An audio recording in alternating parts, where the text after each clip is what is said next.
Welcome to JPAL's IDEA Handbook webinar series. I'm Lars Vilhuber, an economist at Cornell University and co-chair of JPAL's IDEA initiative. These webinars accompany the release of our handbook on using administrative data for research and evidence-based policy funded by the Alfred P. Sloan Foundation. The handbook provides a series of technical guides and case studies on how to make administrative data more accessible for research and policy. Today, it is my pleasure to introduce Dana Müller and Philipp von Berge. Dana is the head and Philipp the deputy head of the Research Data Center of the Federal Employment Agency at the Institute for Employment Research. Quite a mouthful. The Research Data Center is often referred to by its much shorter German acronym, the FDZ. They're coming to us from Nuremberg in Germany. Dana and Philipp will present an overview of their chapter in the handbook on the genesis and structure of the FDZ, in particular with respect to their success in making the confidential administrative labor market data accessible to international researchers. The FDZ provides access to data via several mechanisms, ranging from relatively light-touch scientific use files that can be used by academic researchers, much in the same way as public use files that North American researchers often use, all the way to detailed confidential microdata that is accessed through a secure remote desktop system as well as a secure online job submission interface. The variety and flexibility that researchers have in accessing the German data has often impressed me. In particular, the ability to find a balance between access, trust, and usefulness is great. Cornell has been one of the remote desktop sites for several years now, and I was present at the inauguration of the University of British Columbia site, the first in Canada, last year when travel was still normal. The chapter that Dana and Philipp have contributed to the handbook will be of use to many existing and planned projects for access to confidential information, because the methods they have used to move access forward, technical, legal, and human methods, can provide great guidance to others wishing to implement similar systems. I also commend them for being on the forefront of proper data citation and curation practices. That's not a core part of what they'll be talking about, and it's not one of the core parts of the first steps of a data center, but they are important components for transparent, reliable, and reproducible science when the data itself, as in this case, as in many other cases, cannot be published. With that, I'd like to invite you to listen to the talk. Following the talk, we will have a live question and answer session, and you can submit questions at any time using the chat box that appears below the video on your screen. Hello, my name is Dana Müller. I'm the head of the Research Data Center of the Federal Employment Agency at the Institute for Employment Research. Today, my deputy Philipp von Berge and I would like to take you on a small journey to get to know our Research Data Center. We also want to look behind the curtain a little bit and talk about our goals, some of the challenges we face, and the processes in place at our institution, especially when it comes to enabling data access for international researchers. We will not be able to touch on all the topics mentioned in our companion article in the IDEA Handbook, but we hope this short tour will spark your interest and you might want to have a look later. We will start our presentation with some general information about our Research Data Center, including its core functions, institutional context, and data. We also want to talk about how we interpret our role as a research data center and convince you that this concept was quite successful. In the next part, we will focus on some of the processes behind our data access strategy. We will use the 5 SAFEs framework as a guide for this discussion and highlight some aspects that are of particular relevance concerning SAFE projects, people, data, settings, and output. This will be more about the status quo to give you a brief overview of our work, not about all the hurdles, challenges, and capacity constraints that accompanied us until we got there. We will keep that for the third part of our talk and, of course, the article itself. In the third part of our presentation, we want to talk about a project that we call the RDC and RDC approach. We launched this project to improve data access for the international research community, which was very complicated up to that point. We will discuss how this project was embedded in our existing processes and where we had to adjust. So, who are we and what do we do? The general aim of the Research Data Center is to offer access to confidential data to external researchers for academic purposes, but that's not all. We see ourselves as essentially playing three roles: as data producers, as service providers, and as researchers. As data producers, we prepare standardized data products. For the research community, we write documentation for these data products and we link administrative data to survey data. We also support other research departments of our institute that want to provide their survey data to external users via the Research Data Center. The service aspect includes advising researchers that look for the right kind of dataset for their project, as well as during the application and analysis phases. We provide guidelines and working tools that assist the data users who want to prepare their own their on-site visits or analyze the data remotely. We support remote access centers in Germany and abroad to facilitate access and broaden outreach, and we perform statistical disclosure review to keep our data safe. Last but not least, we do our own scientific research, both with our data and about our data. This ensures that we know our data well and keep in touch with the issues that other researchers might face. It also helps us to ensure data quality and generate ideas for new data products. It might be hard to understand what our Research Data Center is doing or why, without some institutional context. So let me give you a brief snapshot of how we are embedded in the landscape of German labor market institutions. The Research Data Center is a department of the Institute for Employment Research, which is the research arm of the German Federal Employment Agency. The Federal Employment Agency plays an important role in the German labor market. It performs job counseling and placement services. It provides unemployment insurance and insurance benefits and welfare benefits to those in need. It also implements active labor market policies like training measures or wage subsidies. It collects administrative data as a byproduct of those various duties and uses them for labor market reporting and statistics.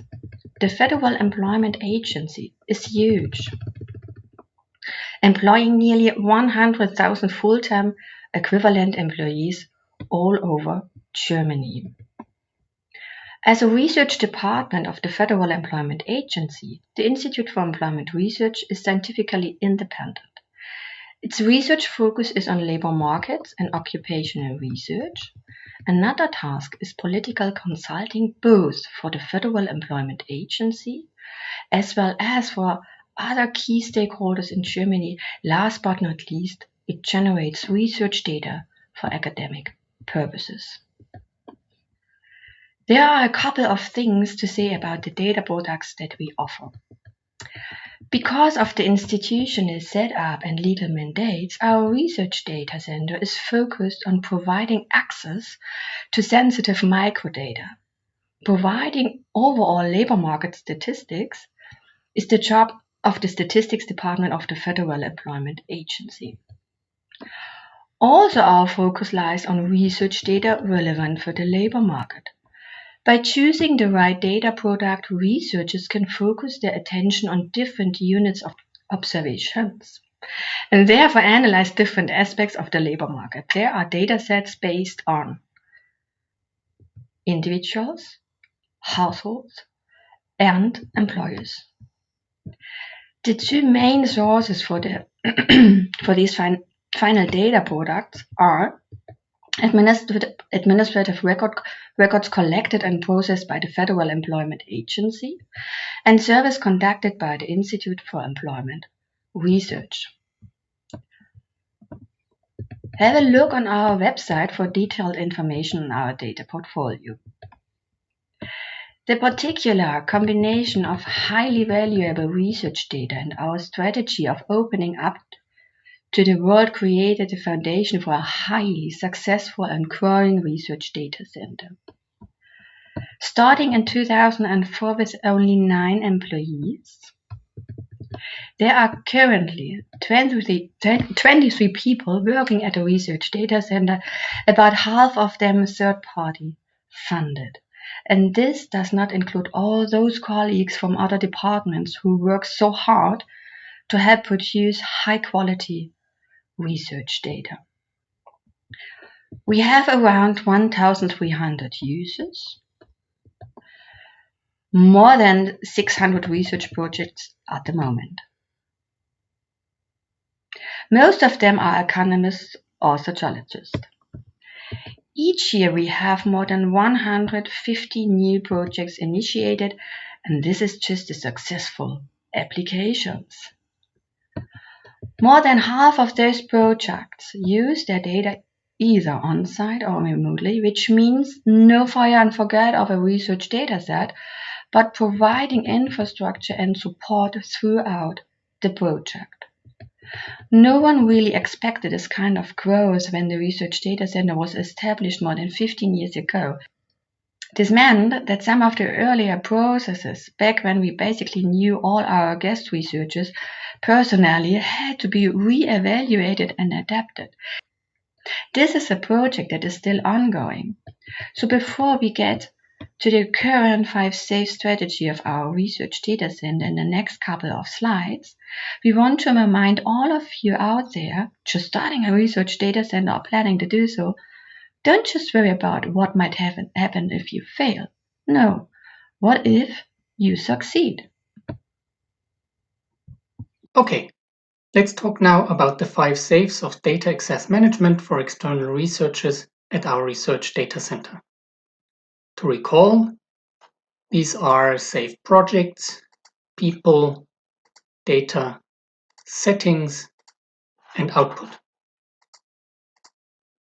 Of course, some of those aspects are determined by German law, but to the extent that we have discretion about how data access is organized, let me briefly mention 2 guiding principles for our decisions. First, we see our users as well-meaning individuals in search of scientific truth, not evil attackers trying to disclose sensitive data. That does not make security measures obsolete, but such basic assumptions can influence your thinking and planning a lot. Second, we have learned that standardization is key, even if we want to keep some flexibility to be able to react to the needs of our users. Standardization helps us in our daily work routines and also helps our users through the jungle of data access, data preparation, analysis, and output control. With the increasing number of users, it is just not possible to meet every individual need. However, we have to say that not all processes at our research data center are standardized yet. We will take up this point at the end of our presentation. With that in mind, let us come to the first of the 5 safes, safe projects. German law determines who can access our data and for what, namely, research institutions for labor market and occupational research. This means that we conclude data access agreements with institutions, not individual people. And it guides our standardized application process where we evaluate all data requests with respect to research topic, relevance for labor market research, applicant status, suitability of the requested data for the research question, and necessity of those microdata for answering this question.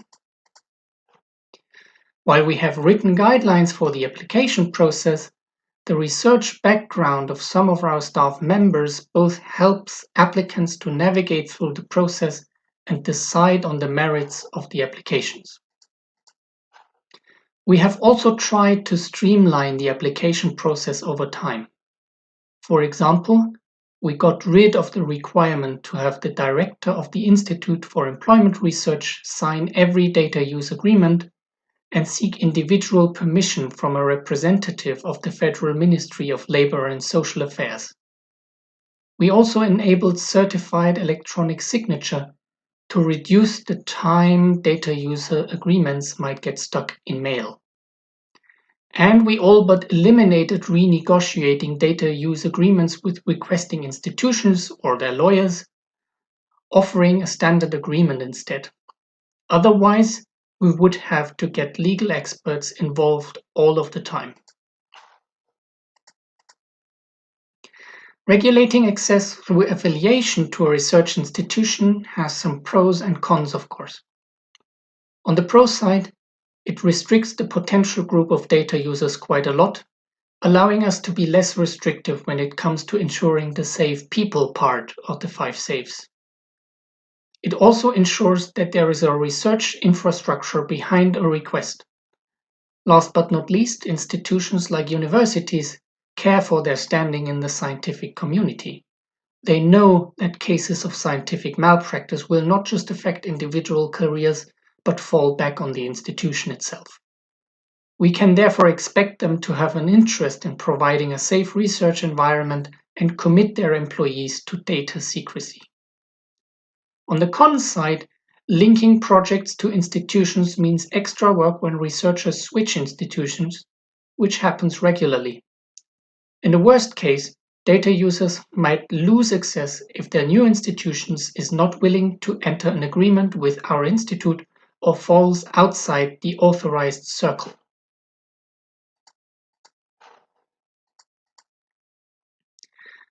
Because of the restrictions on the data applicant, which is again the scientific institution, our regulation regarding safe people is actually quite loose. Researchers have to be employed at a scientific institution, with exceptions for students writing a thesis. Apart from that, there are no citizenship, professional or training restrictions, and also no background checks. Basically, we assume that scientific institutions only employ people with good conduct. Identity checks only happen at on-site facilities, not during application.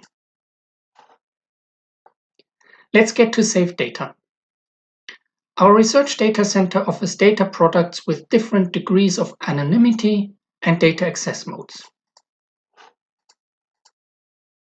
These are constructed to weigh two opposing goals against each other: maximum availability and easy access on the one hand, maximum analytical potential on the other.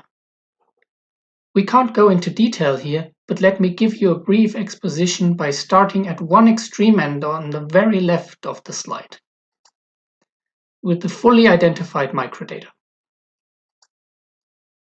Such data are not available via the Research Data Center for external researchers, and access is actually very restricted even for staff of the institute.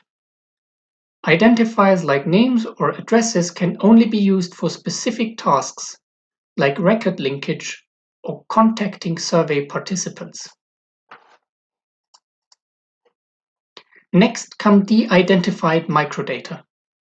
We call them weakly anonymous, but we have learned that this term confuses foreign data experts quite often, so let's not use it here.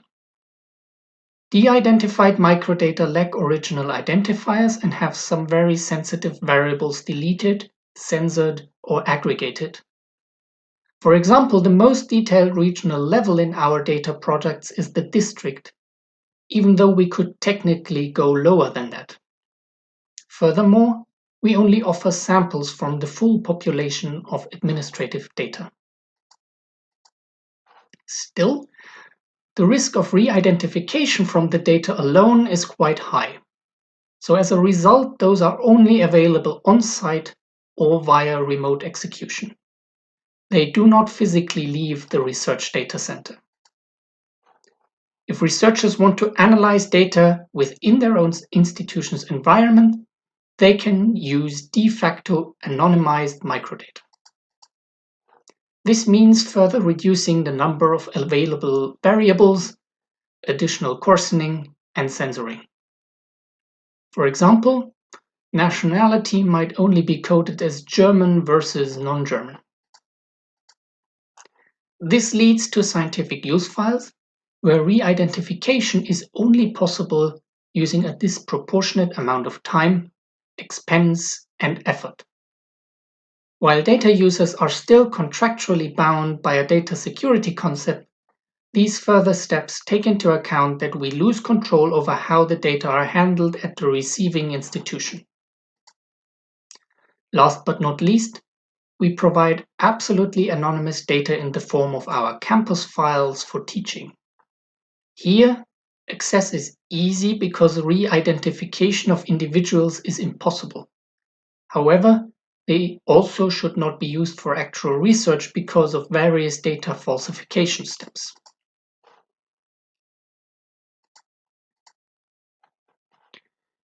When it comes to safe settings, we would like to focus in this talk on one specific aspect of data access at our research data center. For more information on safe settings in general, please refer to our handbook article. The aspect we want to talk about is how we now organize remote execution. You see, real remote access, where the sensitive microdata are held at the research data center, but researchers can sit in their office and directly interact with the data remotely via a secure internet connection, is not yet possible here.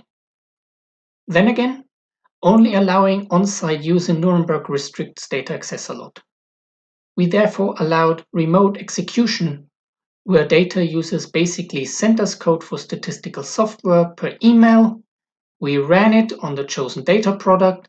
The code produced a result log. We performed disclosure review on it and sent it back via email. This was nice and fine, but had some problems. For example, after this was done, the user would usually notice some stupid mistake in line 423 of their code, fix it, and send the job again. After that, it wouldn't take them very long to spot the grave error in line 684, and so on and so on. This meant a lot of work for us. You can partly solve this by providing anonymous test data or mock data, which is what we do, but even then many users will send code over and over again during the intermediate steps of their project. And this is not for publication, just code development.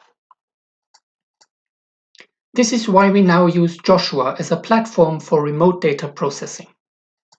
As before, users can prepare code at home or in the office using test data, but now they can upload it to the Joshua web interface.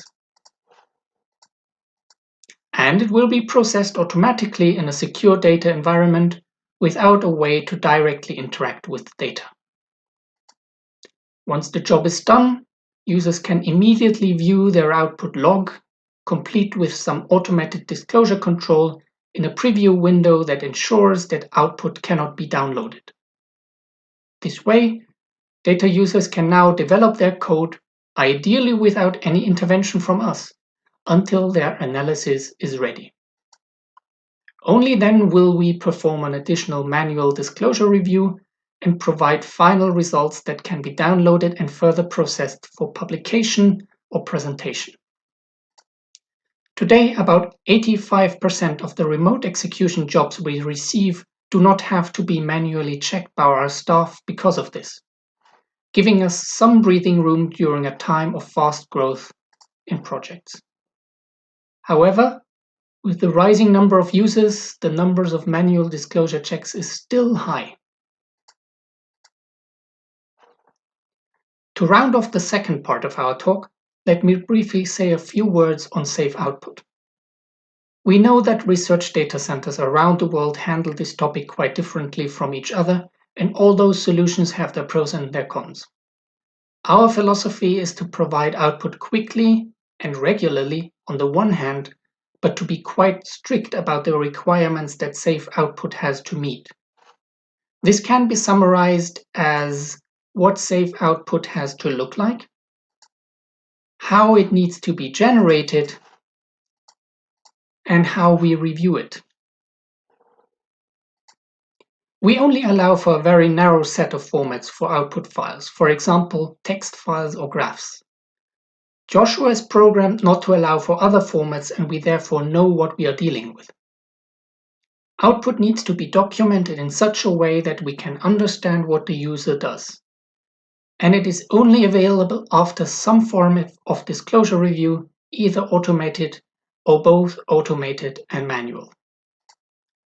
We require our users to produce all output based on syntax in a statistical software. Handmade is not allowed. What does not come from program code is not going to leave the research data center. We provide programming guidelines to ensure that users code in a way that is compatible with Joshua and that is documented well enough so that we understand what they do. This also makes sure that all user projects are reproducible, an important requirement for good scientific practice. We also have strict software restrictions. This is sometimes seen by users as a limitation, but it is the only way for us to be able to follow what they do without everybody knowing multiple programming languages at once. Our guidelines for disclosure review have a couple of rules of thumb to help us perform review in a timely manner. These are sometimes stricter than necessary, but this gives us some buffer.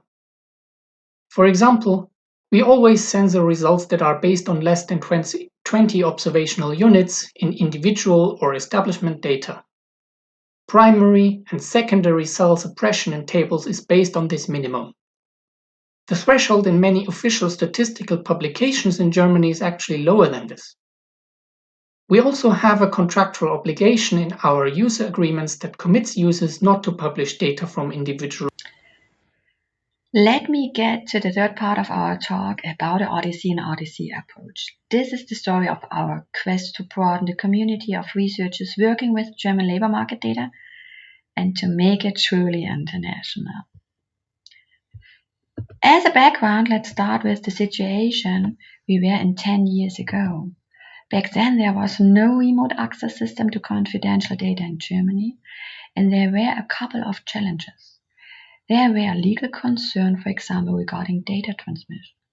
There was the problem of admission control, and there was the problem of additional knowledge or data available outside a control environment that could be used for re-identification, just to name a few of them. As a result, direct on-site access to restricted data on the German labor market was only possible in Nuremberg. This implied high opportunity costs for researchers, of course, and not just for foreigners. Data users from different parts of Germany had to plan well ahead. Probably get a hotel room, and even then free slots in our secure room were limited. For researchers from other countries, language barriers, contractual hurdles, and the long distances, including intercontinental flights, mostly made the cost prohibitively high. Odyssey and Odyssey was initiated to overcome this situation. The idea behind Odyssey and Odyssey is to have on-site access to restricted data provided by the research data center, but from safe centers, other institutions with data security standards comparable to the Institute for Employment Research. In the article, we call them guest Odysseys. The safe centers provide a safe workspace in a safe room and carry out admission control and identity checks. The workspace is then equipped with a client for server-based computing with special configuration to make it as safe as possible. Two-factor authentication, both by the data user and staff member at a safe center, ensure that only users with an ongoing contract can access the data. The client establishes an encrypted connection to the safe guest network at our research data center, where the data are analyzed. All tasks regarding data application, advice user, and server administration and disclosure control are still undertaken by staff of our research data center. The project was started in October 2010 and initially funded by the German Ministry of Education and Research for 3 years.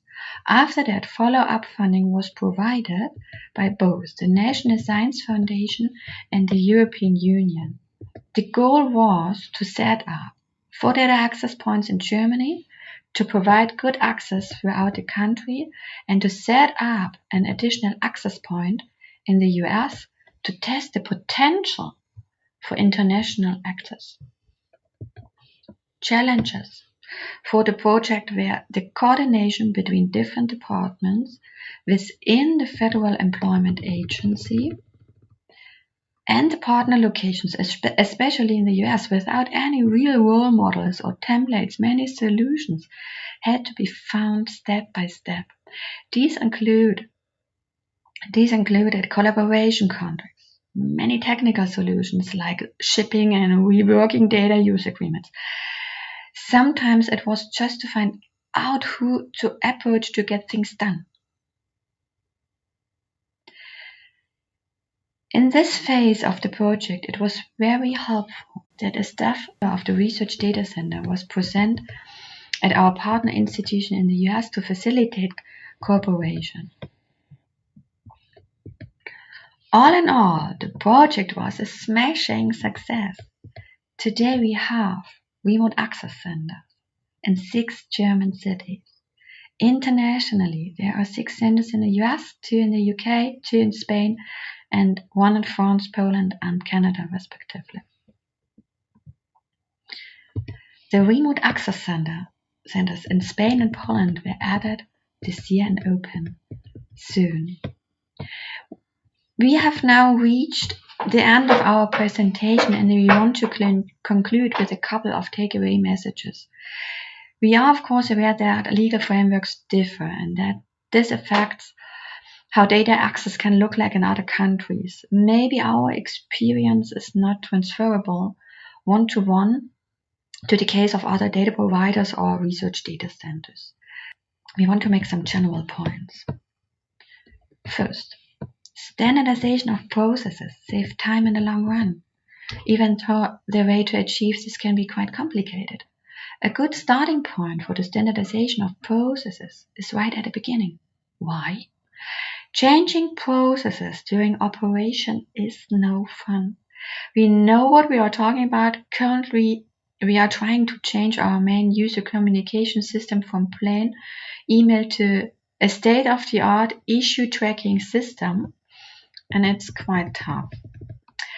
Second, provide as much user information, data documentation online as you can. Why? Researchers want to start their projects quickly and they have a lot of questions. The more information you provide, the more you can speed up processes and unnecessary questions can be avoided. Third, third-party funding might be an opportunity to kick off a big idea. Why? Big projects like establishing international data access ties up many resources. If you hope to be able to convince your institution to do all the heavy lifting alone, well, you might end up waiting forever. But to keep in mind that you need a long-run strategy, third-party funds tend to expire at some point. You need to spend the time and resources wisely, not only showing that your idea works, but also convincing the right people that now that it has been proven and established, it would be a great loss not to extend it. Thanks for your attention.